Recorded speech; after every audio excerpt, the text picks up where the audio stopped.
Hey, good morning, my dear friends and students. I am Sadhna and all of you enjoying mathematics and science with me. नेहमीपणे enjoy करता maths आणि science 8th स्टँडर्डचा एक interesting lesson की ज्या लेसनचं नाव आहे metals and non metal की जो खूप इम्पॉर्टंट आहे सगळ्याच विद्यार्थ्यांसाठी कारण आपण आपल्या डेली लाईफ मध्ये नेहमी आपण ज्याच्या संपर्कात येत असतो मेटल्स आणि नॉन मेटलच्या याच्या फिजिकल प्रॉपर्टीज केमिकल प्रॉपर्टीज याचं नक्की काय आहे सायंटिफिक वेने आपल्याला याचा अभ्यास करायचा आहे आजच्या या व्हिडिओमध्ये त्या अगोदर तर तुम्ही चॅनलवरती नवीन असेल तर चॅनलला नक्की सबस्क्राइब करा आणि छान छान नॉलेज मिळवा DS डिजिटल स्कूल तर्फे. Okay, so student, all the object, all the material in the world are made up from the elements, compounds, molecules, atom. हे तर आपण ऑलरेडी अगोदरच्या लेसन मध्ये क्लिअर केलं आहे. जगातली प्रत्येक वस्तू कशापासून बनलेली आहे? ॲटम पासून बनलेली आहे. या ॲटम पासून मॉलिक्यूल, मॉलिक्यूल पासून इलेमेंट, इलेमेंट पासून कंपाऊंड, कंपाऊंड पासून मिक्सचर हे सगळं तयार झालेलं आहे. मग basically all the elements in the world, whole world are divided into 3 category. जगामध्ये जेवढे एलिमेंट्स आहेत तुम्हाला सगळ्यांना माहिती आहे या जगामध्ये किती एलिमेंट्स आहेत? Yes, it's nothing but 118 elements that found to the scientist. जगामध्ये 118 एलिमेंट्स आहेत. त्याच्यामधले 92 एलिमेंट्स आर फाउंड नॅचरली. त्याच्यामधले 92 जे मूलद्रव्य आहे ते निसर्गातच सापडलेले आहे आणि उरलेले सायंटिस्टने लॅब मध्ये जाऊन तयार केलेले आहे. मग हे जे एलिमेंट्स आहे या एलिमेंट्सला बेसिकली सगळ्या सायंटिस्टने 3 कॅटेगरीज मध्ये डिवाइड केलं. Yes, that categories are nothing but a metal, non metal and metalloids. मग आता मेटल काय आहे, नॉन मेटल काय आहे आणि मेटलॉइड्स काय आहे या प्रॉपर्टी समजून घेऊया. त्याबरोबर कॅन यू रिकॉल मध्ये किंवा कॅन यू टेल मध्ये काही क्वेश्चन्स दिलेले आहे. चला बघूया या प्रश्नांची उत्तर आता तुम्हाला इझिली लिहिता येईल. So student, can you recall मध्ये फर्स्ट क्वेश्चन आहे in which 3 types you divide all the elements और क्लासिफाइड. सो आताच मी तुम्हाला सांगितलंय तुम्ही आन्सर लिहू शकता metals, non metals and metalloid. आणि सेकंड क्वेश्चन मध्ये तुम्हाला विचारलेलं आहे tell the examples of metal, non metals and metalloid. ज्यावेळेस हा लेसन तुम्ही कम्प्लिटली शिकणार आहात त्यावेळेस तुम्हाला आपोआप या प्रश्नाचं उत्तर लिहिता येणार आहे. त्याच्यामुळे या प्रश्नाच्या उत्तराचे बिलकुल टेन्शन घेऊ नका. चला समजून घेऊया मेटल्स विषयी खूप डिटेल मध्ये.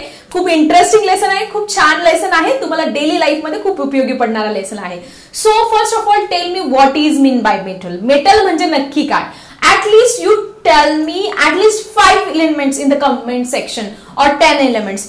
तुम्हाला माहित असलेल्या 5 एलिमेंट्स किंवा 10 एलिमेंटची लिस्ट जरा कमेंट सेक्शन मध्ये लिहायला विसरू नका. सो मेटल्स चला समजून घेऊया. तुमच्या समोर काय दिसत आहे? वेगवेगळ्या प्रकारचे मेटल्स आहेत. मोस्ट ऑफ ऑल आपण जे दागिने घालत असतो gold jewellery, this is nothing but a metal. Silver jewellery, चांदी, हे पण काय आहे? मेटल आहे. कॉपर की ज्या कॉपर पासून तारा, ज्या तांब्याच्या तारा, तांब्याची भांडी बनत असतात हे कॉपर पण काय आहे? तुमचं मेटल आहे. देन आयर्न, लोखंड पण काय आहे? मेटल आहे.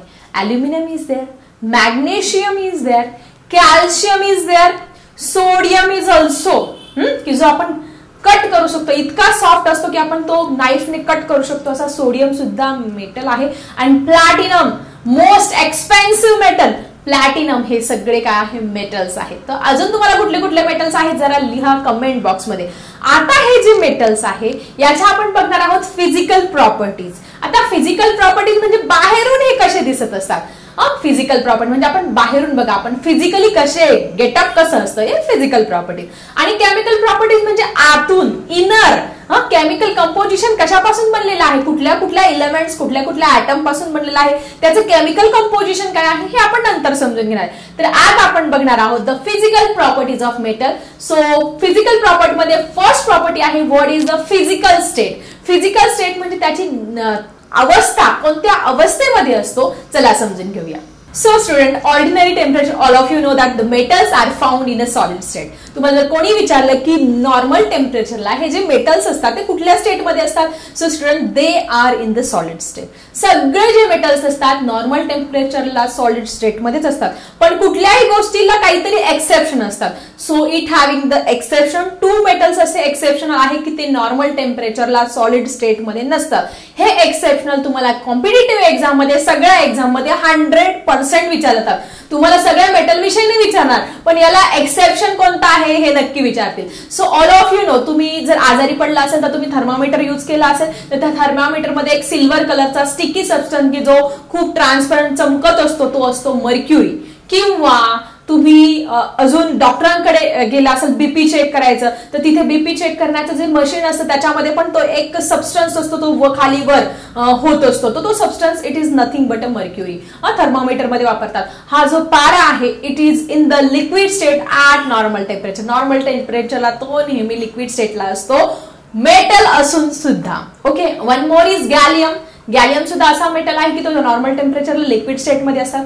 सो आय थिंक तुम्हाला फर्स्ट प्रॉपर्टी इथे क्लिअर झाली असेल, that is physical property. Ordinary all the metals are in a solid state except mercury and gallium, they are in the liquid state at ordinary room temperature. Clear everyone? साध्या तापमानाला ते काय असतात, solid असतात. फक्त कोण दोघं साध्या तापमानाला लिक्विड मध्ये असतात, तर तो आहे आपला mercury and gallium. So we clear the first property. Let's move to the next property. So student, next property is lustre. चमकतात. हे मेटल खूप चमकत असेल, तुम्ही बघितलं असेल सोन्याचे दागिने, चांदीचे दागिने किंवा कॉपरची वायर हे खूप चमकत असतात. किंवा साधी गोष्ट आहे, तुमच्या घरी देवाची भांडी आहे आणि किंवा कॉपरची भांडी आहे, ती अगोदर ऑब्झर्व करायचे, घासण्याच्या अगोदर ऑब्झर्व करायचे आणि नंतर काय करायचं, एक वाटी घ्यायची, त्या वाटीमध्ये लेमनचं काय घ्यायचं, पाणी घ्यायचं आणि पाणी घेतल्यानंतर त्याला स्वच्छ ते जे भांडं आहे ते त्या लेमनच्या वॉटरने घासायचं. काय होईल, ऑब्झर्व करा, before its lustre and after its lustre. म्हणजे अगोदर कसं चमकत होतं ते भांडं, त्याची जी शाईन आहे थोडीशी कमी झालेली असते आणि नंतर आपण ज्यावेळेस लिंबाचं पाणी किंवा चिंचेच्या पाण्याने किंवा मिठाने ते घासत असतो किंवा त्या पितांबरीने घासत असतो, तेव्हा असे चकाचक इतके चमकत असतात ते भांडे. So it's nothing but a lustre. हे काय आहे, लस्टर. हे जे मेटल आहे, मग तुमचे सिल्वर आहे, गोल्ड आहे, कॉपर आहे, all these are showing this property of luster. Means metal shows the property of luster. ते चमकत असतात. Non metal not. तुम्ही असं कधी बघितलंय की कोळसा चमकताना बघितलाय का? नाही. Non metal do not show this the property of lustre. किंवा तुम्ही बघितलं का ऑक्सिजन चमकताना बघितलं आहे, it's non metal. So they do not shows the property of lustre. मग then how they shows this property of lustre. आता ही चमकतात का, तर हे जी मेटल्स असतात त्याच्यावरती सूर्यप्रकाश पडत असतो किंवा कुठलाही प्रकाश पडल्यानंतर तो रिफ्लेक्ट होतो शायनी सरफेसवरून, त्यामुळे आपल्याला ते काय करत असतात, चमकताना दिसत असतात. तुम्ही पण बघितलं असेल, एखादं पत्र आहे किंवा तिकडे सूर्याचा प्रकाश पडला तो तुमच्या डोळ्यावर येतो, चमकताना दिसतं ना ते तुम्हाला. So it's nothing a property of lustre. So light get reflected from the freshly cut metal surface or shiny surface, and this is the property of luster. So आपण in short दोन property शिकलो आहोत, that is physical property. At the ordinary temperature, at the normal temperature, all metals are in a solid state except which two, mercury and gallium. And the second property we study now, that is metal shows the property of luster. They having the luster. ते चमकतात, चकाकतात. So student, we have to see the next property, that is hardness. Normally all metals are very hard. जे metals असतात, तुमचं ion आहे, लोखंड बघा किती जड असतं, हार्ड असतं. किंवा कुठलेही जे मेटल आहे, तुमची अल्युमिनियम घ्या, कॉपर घ्या, आयन घ्या, कुठलेही जे मेटल असतात ते हार्ड असतात, नॉट सॉफ्ट. ते सॉफ्ट नसतात. ठीक आहे, ही आहे प्रॉपर्टी. पण कुठल्याही गोष्टीला एक्सेप्शन असतं. त्या पद्धतीने सगळे मेटल जरी हार्ड असले तर दोन मेटल मात्र सॉफ्ट असतात. Which are they? That is sodium and potassium. These are a soft metal which can be easily cut with the help of knife. ठीक आहे, तुम्ही सोडियम तो नेहमी केरोसिनच्या बॉटलमध्ये ठेवत असतात. तो सोडियमचा तुकडा जर तुम्ही बाहेर काढला तर तो इझिली तुम्ही कात्रीने कापू शकतात, तुम्ही नाईफने कापू शकतात. त्याच पद्धतीने पोटॅशियम पण आहे. पोटॅशियम पण काय आहे, अगदी सॉफ्ट मेटल आहे, तो तुम्ही नाईफने कट करू शकतात. सो अशा पद्धतीने हे दोन मेटल असे आहे की त्याला एक्सेप्शन, बाकी सगळे कठीण असतात पण हे दोघं सॉफ्ट असतात बिचारे. कोणते? Sodium and potassium. ओके, ते आर द सॉफ्ट मेटल. लक्षात ठेवायचं आहे कुठले हार्ड आहे, कुठले सॉफ्ट. हार्ड तर सगळेच आहे, पण सॉफ्ट कुठले आहे? Sodium and potassium. थोडं रायमिंग वर्ड्स आहे, सेम तुमच्या लक्षात राहील. ठीक आहे. So student, let's see the next property. So student, what is mean by ductility? The next property, ductility. तुम्ही कधी सोनाराच्या दुकानामध्ये गेले आहात, गोल्ड स्मिथ शॉप मध्ये, तिथे तुम्ही कानामध्ये छोटे छोटे लहानपणी ज्यावेळेस बाळ जन्माला येतं तेव्हा त्याच्या कानामध्ये काय करतात, सोन्याच्या बाळ्या घालत असतात, छोटी सोन्याची तार घालत असतात. मग ही तार कशी तयार करत असते?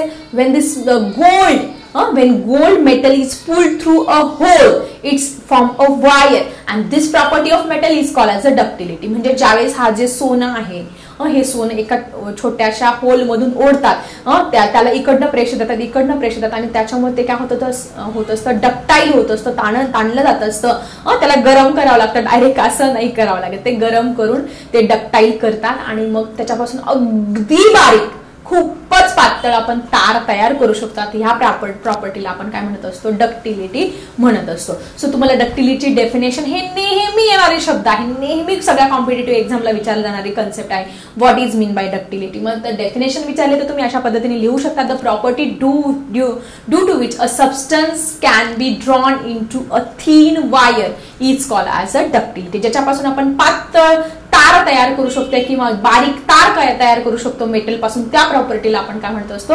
डक्टिलिटी. सो आपण सोन्याची तार काढू शकतो चांदीची काढू शकतो लोखंडाची ॲल्युमिनियमची कॉपर सगळ्यांच्या वायर तयार करू शकतो.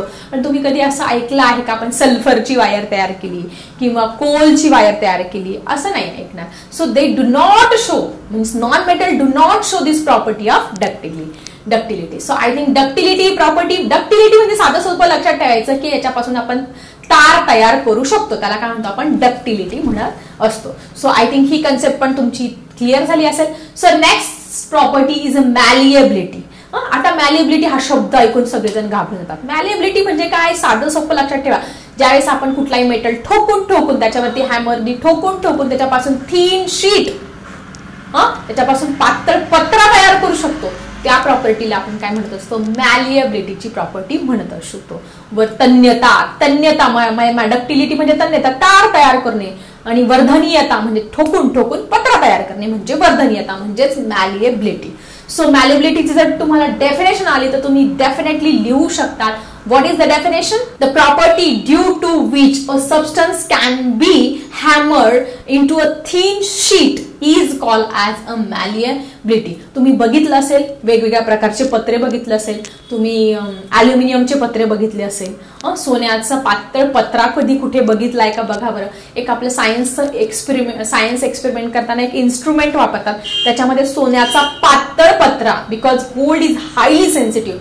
कुठलं इन्स्ट्रुमेंट आहे 7th स्टँडर्डला असताना तुम्ही शिकलेला आहे कुठलं इन्स्ट्रुमेंट जरा कमेंट बॉक्स मध्ये लिहायला विसरू नका की आपल्या सायन्सच्या पुस्तकामध्ये इयत्ता 7वी मध्ये आपण एक असं इन्स्ट्रुमेंट शिकलो आहोत की ज्याच्यामध्ये सोन्याचा पातळ पत्रा हा वापरलेला आहे because it is highly sensitive. So I think तुम्हाला ह्या प्रॉपर्टी क्लिअर झाल्या असेल. कसा वाटला आजचा व्हिडिओ जरा कमेंट बॉक्स मध्ये लिहायला विसरू नका. चला भेटूया अशाच इंटरेस्टिंग टॉपिकसह नेक्स्ट व्हिडिओ मध्ये. आता मी थांबते. Bye everyone.